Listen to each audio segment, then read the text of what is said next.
All right, thank you. Glad to be here. If you've set up a website in the last couple years, you may have heard of, if not used, Let's Encrypt. I'm just curious, how many people in the room here have actually issued certificates from Let's Encrypt? Yeah, that's a lot of people. Maybe you're using it at your employer as well, or through many SaaS products that use our certs, but I think we are pretty widely used at this point. And it's been 10 years since Let's Encrypt was founded. So it's been a long path to get here, but I'd like to start with talking a little bit about the history and how we got here. So go back in time to before Let's Encrypt existed, 10, 15 years ago. The internet was a very different place. Today, there's VPN ads telling you that the Wi-Fi at your coffee shop is unsafe, but 15 years ago, it was really, really true. I think I have one very distinct memory from 2010, which was when this Firefox add-on called Firesheep was released, which made stealing people's session cookies so trivial. It just gave you a sidebar of everyone who was on the same network as you, and you could just log into their accounts. I was an undergrad at the time. Logging into your Gmail or your Facebook on campus Wi-Fi was a very treacherous thing to do. So even really big sites, maybe they had their login pages on HTTPS to not lose your passwords, but the rest of the site, all those session cookies, were transmitted in the clear. And I think people knew this, but for me, seeing this Firesheep release and then seeing all of my classmates using it in class all the time was a pretty big, scary time. And that was also like when smartphones and laptops were really taking off in university too. So not just the Wi-Fi or Ethernet connection in your dorm room, but really out in public. And a lot of websites just didn't support TLS at all. Certainly not enough to start making it a standard anywhere. And so a lot of people from the browsers and operating systems were really starting to look at how do we actually fix this? How do we get the web encrypted? Possibly fully encrypted, certainly a lot of progress. And there was a lot of performance problems with TLS at the time. That got worked on. Newer versions of TLS came out. CPUs got things like accelerated instruction sets. Newer, more efficient cipher suites released, and the browsers and the big sites were working on that performance problem, but there was one really big block, and that was the certificates had a number of reasons that they just weren't reachable for everyone. The first and simplest one is that they cost money. Maybe not a lot of money, and so if you had one website, you needed a cert for Google.com and you're a billion-dollar organization, you can just go pay the $100 and get it. Maybe if you're a small business, yeah, you can spend a couple bucks on it. It's the same price as a domain name. But if you want to start doing more interesting things, that still becomes a problem. At that time, 2010, I was in my computer science club's systems administration group, and we wanted to offer things like web hosting for all of the members. And that was just not a practical thing for us to do because we couldn't give certs to everyone. Yeah, eventually we went and got a wildcard cert, but that took weeks of effort and figuring out funding, and the actual process to then take that cert and go stick it into our systems was a manual one. It involved sending emails to actually provision it and do the validation that we really were supposed to get it, and then we had to go configure web servers and copy files around and make sure they're in the right format. So the automation around the certificates was also a big problem of getting it everywhere. I mean, today I can go spin up a new website on, any number of hosted platforms, and it just provisions the cert automatically. That really couldn't happen. You could look at alternatives to the web PKI. People have looked at can we use DNSSEC to secure the web? But all of those solutions just really seemed too slow to roll out and weren't making progress. So looking at how do we solve this problem of getting the web fully encrypted, it really looked like there was really only one solution that could actually fix this, and that was to make a new certificate authority. And that's where the path to Let's Encrypt started. So the goal was to create a CA that was free It was open, available to everybody, and it was completely 100% automated, so you could really deeply integrate it into all of the systems that needed it. So 2013 is when planning really started, and then in 2014, a nonprofit was incorporated, and development began on the software, the infrastructure, and all of the systems there to issue those first certificates in 2015. The nonprofit organization that was founded to run Let's Encrypt is the Internet Security Research Group. And while you can think about the technical issues of like running a service, issuing certificates, like having servers, really the organizational problems of being a trusted CA and having that support and infrastructure to keep running are really some of the most interesting parts. There was an initial group of sponsors, names on screen, who really saw the vision and contributed to getting this project off the ground. And get off the ground it did. So starting at the end of 2015 through to today, it went from issuing just a couple certs at first, now to issuing millions of certificates every single day, with lots of weird little patterns in this graph that I spend more time than I'd like thinking about. So we can set up infrastructure and we can run a CA and we can issue certs, but how do we actually become trusted? Because that's what a CA is for. It's to exist as this trusted third party that we can know to issue certs reliably. So the first step was that initial setup, building the infrastructure, racking some servers, setting up some HSMs, plugging the networks together, writing a bunch of code. That part, it's not easy. I do it all day, but that's the same as any other infrastructure project, really. The second step is to become audited. There's a set of requirements called the baseline requirements written by the CA Browser Forum, which is an industry group basically deciding what sort of that baseline requirements are that every CA needs to meet. Once you've decided you're ready to become audited with those, you can get what's called a web trust audit. Once you've passed that, you've got the accountants really decided that you're trustworthy, your procedures are in place. That's when you start becoming this process of becoming trusted. Up to this point, it's really the same as like a corporate PK or something. You've done it, you've done the paperwork, but now you need to really start convincing the actual software vendors who distribute software to all of your computers that your root needs to be included in their software. There's 4 really big root programs that sort of, actually decide who is trusted. Apple for their devices, Chrome is the newest one for roots shipped with Chrome, Microsoft, again, for Windows, and Mozilla, who ships a root program with Firefox, and really is the OG one, because Netscape, before they were handed down into Mozilla, started the TLS infrastructure. Mozilla is also an interesting case because they run their program fully in the open. You can go on their Bugzilla and look at who's applying, what the status is. And as a result, Mozilla's root program sort of gets used as the basis for lots of other systems. All of your Linux systems, lots of random embedded devices, they kind of get copied down into all of these other things. So once you're in these 4 programs, you're sort of basically accepted. But actually having Mozilla and Apple and Chrome and Microsoft decide that yes, they're going to accept you is just the first step, because now you need every single device on the planet which might access a website to do a software update. And I'm sure everyone in this room does software updates every day. You're very reliable about getting that done, but the rest of the world doesn't necessarily. I think Android, for example, only really got to that 90-something% of devices trusting Let's Encrypt kind of in the last year or 2. And that's, again, 10 years after Let's Encrypt started.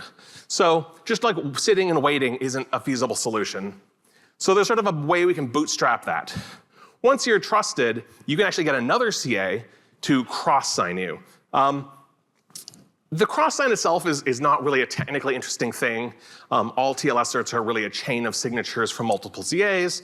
They're always used for your online intermediates that are issuing certs continually to an offline route, which is hidden in a safe somewhere. So you kind of just add an extra link in there to this cross-sign from another CA.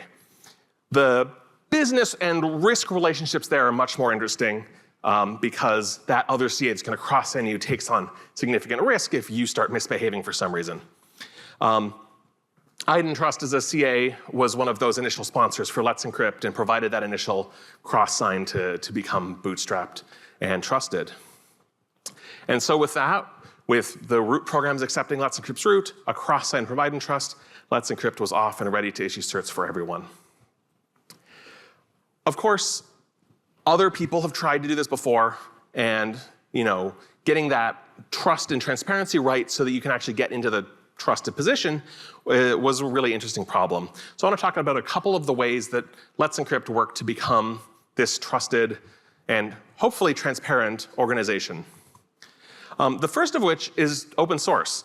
Let's Encrypt was, I believe, one of the first major open source certificate authority pieces of software that was fully visible by what everyone who wants to know what we're doing can do. So you can go to Let's Encrypt's GitHub and find the code called Boulder and see every line of code, every change we make. And I think that's been really helpful for collaborating with the industry. I also think that Boulder's an interesting open source project. A lot of projects, they want to get adopted, be widely deployed. For us, it's really more about showing what we're doing. We don't really think anyone else should run Boulder. It's really intended to be a web scale public web PKI CA and not something you're gonna run your corporate PKI or your test environments on. Another of the interesting requirements from Mozilla's root program is that they do fully open incident reporting. If you're not a CA, this might not be fully visible, but like when I file an incident report with most other root programs, I just send them an email and tell them, hey, we messed up. With Mozilla, we file a Bugzilla that's public. You can go read, go on bugzilla.mozilla.org, search for Let's Encrypt. You'll find all of the mistakes. We've got 2 open incidents right now. And we try to be really transparent in these. I think over the last decade, Let's Encrypt has really led the field in how CAs work and file these incident reports. The status quo has improved greatly since we started, and there's a lot more information, a lot more transparency. Tying into what I just said about open source, we can often show exactly when, we made this bug. We got a sign backwards in an offset, and suddenly our certs are removed from CRLs 48 hours early instead of 48 hours late. That's a mess up, but we can show, here's the PR where we introduced the bug, here's the PR where we fixed it, this is the time period, this is the impact. It's been helpful outside of the CA ecosystem too. I think one of Let's Encrypt's biggest bugs involved taking a pointer to a loop variable in Golang, and Go ended up citing our incident reports when they changed the language to make that less of a footgun, which is definitely something that feels pretty good when you make a mistake that's so bad that they end up changing the programming language you used to fix it. One of the other things that Let's Encrypt decided to do was, we have an API, and we could have just made an API and told people to use it.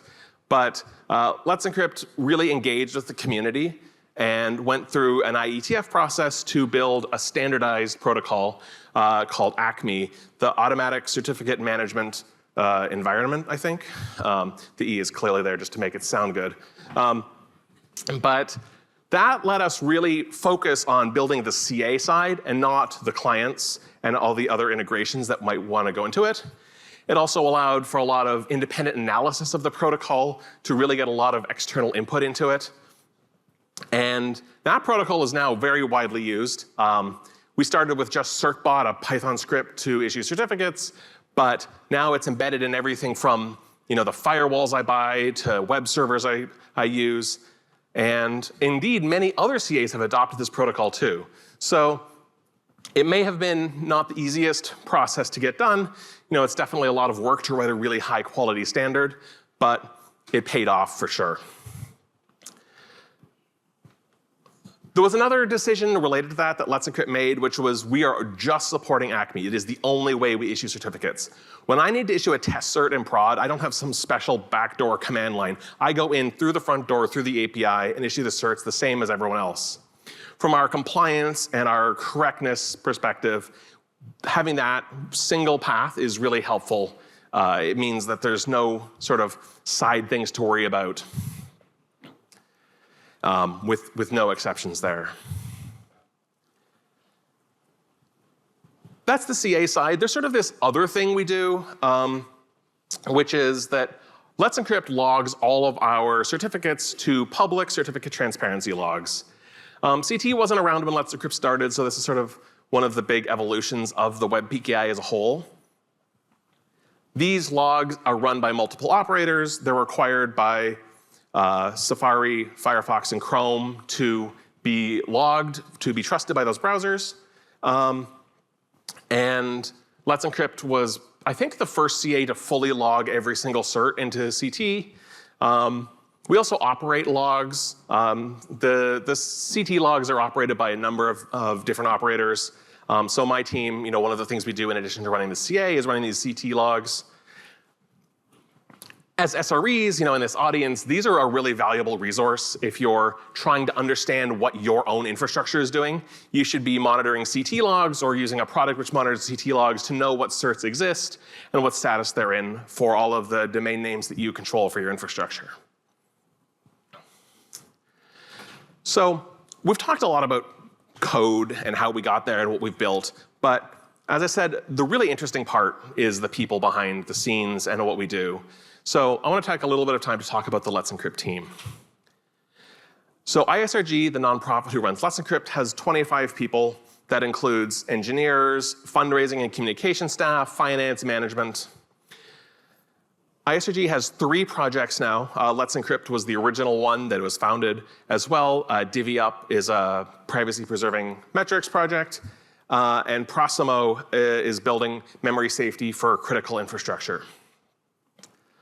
So of those 25, there's 4 software developers working on Boulder, our CA software full-time, and 9 people on the SRE team, which is where I am. I think that's a pretty slim team, considering the scale of impact that we have and the volume of certificates we issue. So for us, one of the biggest concerns really is efficiency. The staff is the primary cost of running the organization, and we need to scale up the org without scaling up the staff. And in particular, for us in this room, we're talking about SRE efficiency. How do we build services that need minimal human intervention? How do we keep things working? And how do we decide what is really critical to ship? That's the biggest thing that we can always do is it's easiest to run a service that has less features because that's just less complexity and overhead. So every year, we're always looking to find ways to grow faster and bigger without growing the team as much as we can. And that means from places like SREcon. As the team has attended many SREcons in the past, we've learned a lot from the rest of you. So, first of all, I'd love to thank everyone who's presented in the past and shared their knowledge, because we've learned a lot and figured out how to get to where we are today, thanks to SREcon, the SRE book, lots of resources like that. And really focusing on that goal of remembering what we're here to do, which is to encrypt the web, to ship certificates to every website to get them online in a secure way. And that means what I said, we have to cut features sometimes. We don't support other certificate types like SMIME or extended validation. We don't have customer support. I'm not filling out the vendor security requirement that you insist is required for your annual audit. And sorry, but we have to say no sometimes. We have to cut things we don't need to do. And focus on that thing of breaking down the barrier to entry. One kind of nice thing for us is that there are multiple CAs available, so I'm not too worried if I have to tell you that, sorry, I can't do something, because there are other CAs, and I can refer you to another one. We're not a profit-seeking enterprise trying to take over the whole world's PKI. We're trying to lower a barrier to entry so we can happily shed customers if we need to. So with all of that, Let's Encrypt costs about $4.5 million to run this year. That's up from a budget of about $1 million a year at the start. So I think that's doing pretty well. A 4x increase in budget and a much, much more than 4x increase in traffic. A lot of the people in this audience are SREs. You're running infrastructure.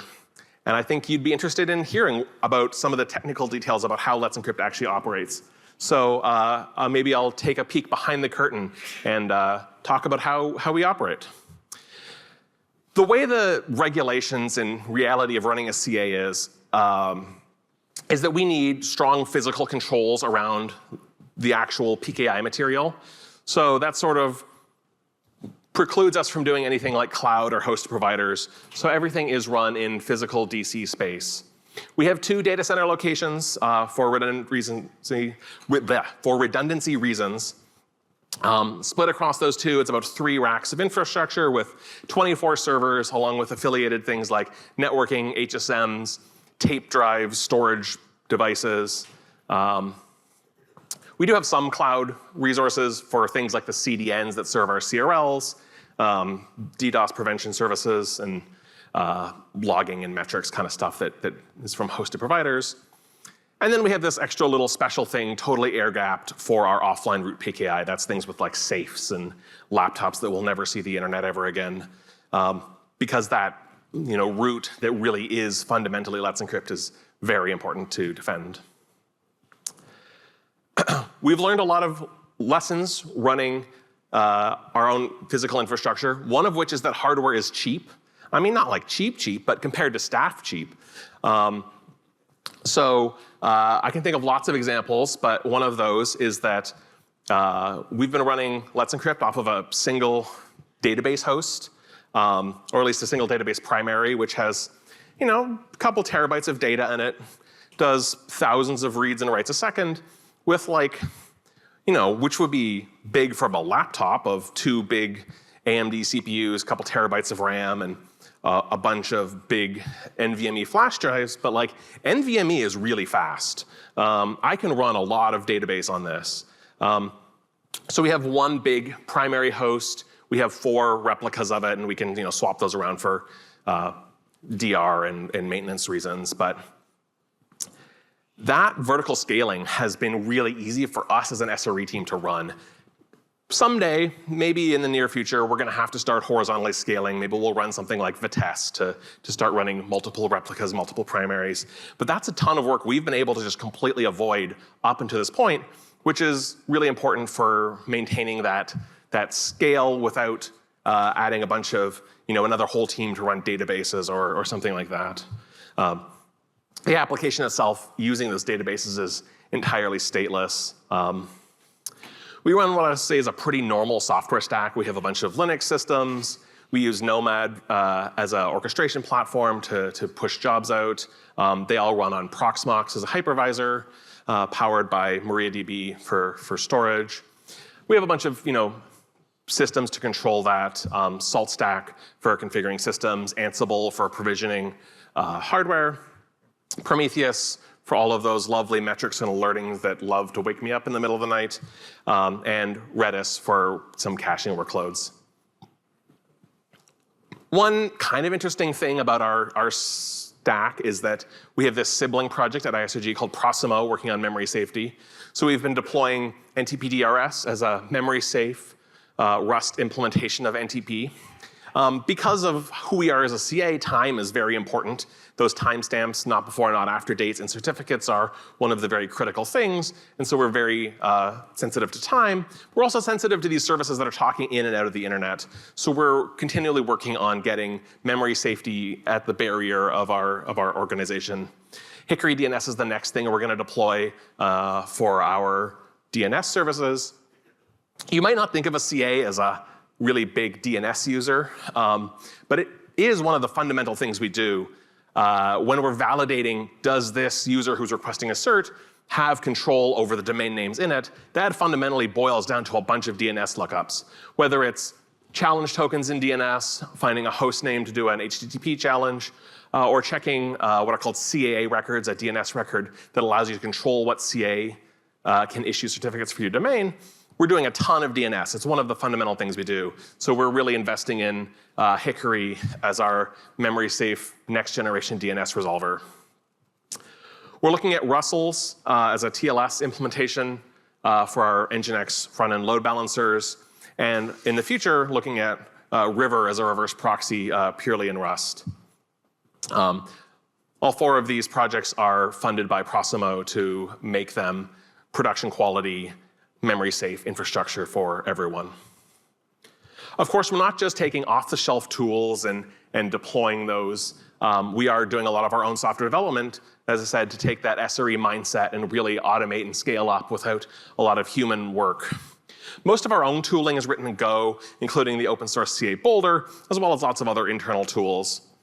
We've been pretty happy with that. It's got a good mix of productivity, performance, memory use, and all the good SRE stuff like metrics and observability tooling that we can use easily with it. So we're always continuing to work on scaling up our service, offering things that we want to offer, and figure out how to make the internet more secure. So I want to talk about a couple things that are coming up next that we're working on now. The first of these is revocation changes. Since the early 2000s, OCSP, the Online Certificate Status Protocol, has been one of the main ways that programs find out if a certificate is revoked. But it's been a real source of problems. It has some privacy issues that are sort of very challenging to resolve because you're fundamentally, as every browser connects to a website, connecting to the CA and saying, hey, is this certificate revoked? That's enough of a privacy problem that some browsers like Chrome don't check OCSP at all.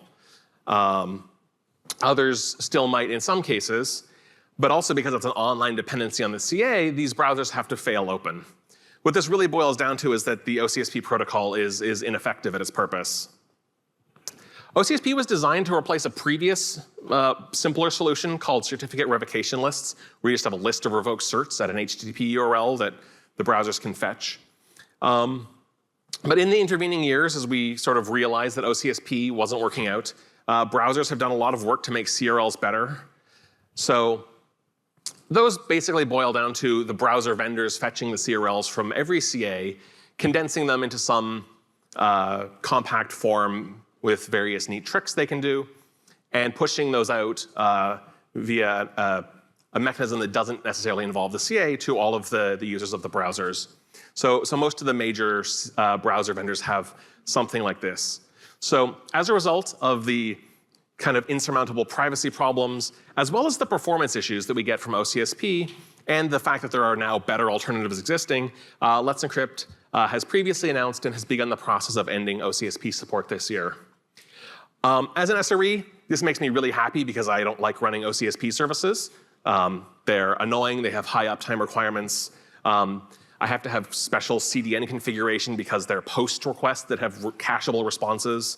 And they're just not fun to run. So if you are relying on OCSP and you're using Let's Encrypt, you should be paying attention to this. One of the other challenges with revocation is that clients, when you revoke their cert, need to know that they need to renew it. We can work on getting certificates to everyone, but one of the things we also want is to make sure that there's no certificate errors for anyone.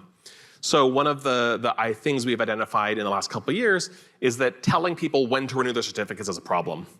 The traditional way that this was done was by email. You know, if you have a mass revocation event, you learn one of these bugs or incidents that we've had results in invalid certificates being issued that we don't have proper validation data for, they need to be revoked, then yeah, we can send out mass emails, but like if we're on a 24-hour timer as required by our regulation, and we send you an email on Saturday night, then you probably, unless you're paging on every email, which seems like a bad idea, you're not gonna replace it, which means that for Sunday, you know, your users might get revoked certificate errors. And you know, maybe you can monitor certificate status to notice, oh, all these certs are being revoked, I need to go replace them. But that's sort of almost too late. So we've been adding a new feature to Acme, our protocol, called the Acme Renewal Info Endpoint. That's currently going through the IETF to be standardized. It's in the sort of final draft stages and should be a full RFC shortly. Let's Encrypt and other CAs have already implemented the draft specification. So if you're maintaining an Acme client or otherwise issuing a lot of certificates, this is something you're going to want to integrate with to get advance notice of impending revocation. As well, for us as a CA, the way RE, as we call it, was designed is that it actually doesn't just tell you a Boolean, hey, you need to renew your cert now. It actually tells you when to renew your cert. So it returns a start and end window of you should renew your cert soon. And for us, handling mass revocations is a big performance issue because we issue 7 million certs a day. They're 90 days long. If you have to issue all of those certs in one 24-hour period, that's a huge load volume. So this gives us a really interesting lever as SREs to sort of start cranking up or down the load on people are polling this endpoint to say, hey, do I need to renew my cert? And we can give more and more yes responses to get, especially large integrators who have lots and lots of certs, to back off their load a little bit and have a happy, performance profile for us where we're not melting down our services trying to get all these revocations through. One more service that Let's Encrypt has done, speaking of when you need to renew your certificates, is we've sent out expiration emails to everyone of, hey, your certificate is within 30 days of expiry, and we don't see a renewal that corresponds to it. Lots of people find these handy, and that's true, but they actually haven't worked super great. We send a lot of emails to, I don't know, someone who set up a Squarespace site and then shut it down, and they don't need that cert anymore. We also don't need to send them emails letting them know. There's also a lot of PII tied with this of this account has this email just for expiry emails, which is just one more thing that has legal requirements around us to deal with. So looking to cut down how much PII we retain. And fundamentally, they're not a reliable way of knowing what a website is doing. We have a bunch of heuristics for hey, this cert looks like it probably should replace this cert, but ultimately that's not the right place to monitor. Websites or other services need to be doing their own expiry monitoring that's sort of more tied into their system. I think one classic example of where this goes wrong is a website issues a new cert, but you haven't restarted your web server. And so you're still using your old cert and you end up getting it expired and things break. So both from our side of making our infrastructure more efficient by not sending out a lot of emails and all of the affiliated problems that happen with sending a lot of emails, we also get a better end experience for people because there's other services that can do monitoring better than us. One of the other things we do, other than the CA, as I mentioned, is run certificate transparency logs. As our issuance volume and everyone else's issuance volume scales up, we're starting to look at how we can make that more efficient. One of the current pieces of infrastructure in our CT logs, which I haven't really talked about, they all run on AWS. They're currently backed by RDS databases and then a bunch of caches in front of them. There's a lot of complexity here for us as SREs with multiple services in this hot read path, which gets a ton of traffic as every single one of your threat detection services scans that big log of certs to ingest it all. So last year, we started building a new API for certificate transparency called the Static CT API. And we really took an SRE focus on designing this. It's designed to be hosted out of a static object storage like S3 or any other static web host. If you have a big storage network and you have an Nginx on it or whatever, you can host these out of a bunch of files. It involves no custom code running in that read path, and it's very cacheable from a CDN perspective. So that means we can scale this much higher without incurring a lot of CPU and instance costs with it. We're building a new implementation of CT that implements this API called Sunlight. There's also a team at Google building an implementation of it and a couple others. So we're currently working with partners in the CT ecosystem like Apple and Google who sort of choose what CT logs are trusted to go live with this later this year. So this is something where if you're using CT as a data source for whatever products you might be shipping, you should be looking at this to make sure you're not going to miss out on certs when we switch over to this new API. The last thing that we're working on, which may be a little less popular in some circles, is working on further reducing certificate lifetimes. I've mentioned revocation a couple times now. It's one of the big problems of making it more effective and making it more reliable and making it less burdensome for us to operate. So as certificate lifetimes get shorter, the window for which a revoked certificate is live gets smaller, which reduces a lot of pressure and reliance on that ecosystem. Later this year, we're offering an opt-in 6-day certificate option. Not everyone is going to want to do 6-day certs because you really need to have your automation and your monitoring on point to do that. We're at SREcon. I'm sure this is the crowd that has their automation and monitoring most on point, but the reality is not everyone's going to. But that'll also allow us to offer some new features. I think the biggest one that I'm excited about is allowing IP address certificates. Some other CAs have offered these in the past and currently, but Let's Encrypt hasn't to this point because of some concerns about, like, how ephemeral are IP addresses, and they're not necessarily as tied to an organization or a person as a domain name are. So that's why we're only going to allow these on these really short-lived certs to sort of minimize some of that impact. So in conclusion, I'd like to talk about a couple ways that you can help support us as a nonprofit. First of all, to achieve our goal of encrypting the full web, if there are non-HTTPS websites that you can help make that switch to HTTPS, that'd be great. As we're really just an API service provider, we need everyone to contribute to the Acme client ecosystem. There's lots of popular options, many of them are open source, and many of you are building products that need certificates. So it would be great to see your products have built-in support for Acme to obtain those certificates automatically. Not just with Let's Encrypt, but with other CAs too. Of course, financially as a nonprofit, you can always donate to us or get your company to sponsor us. If you're interested in sponsorships, definitely find me or one of my coworkers later, and we can have some great discussions over that. And of course, I'd like to thank you. Many of the people in this room have donated already.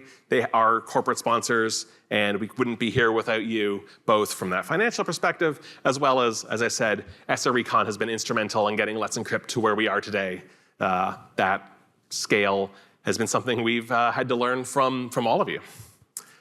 All right, I think that's it. We have time for Q&A.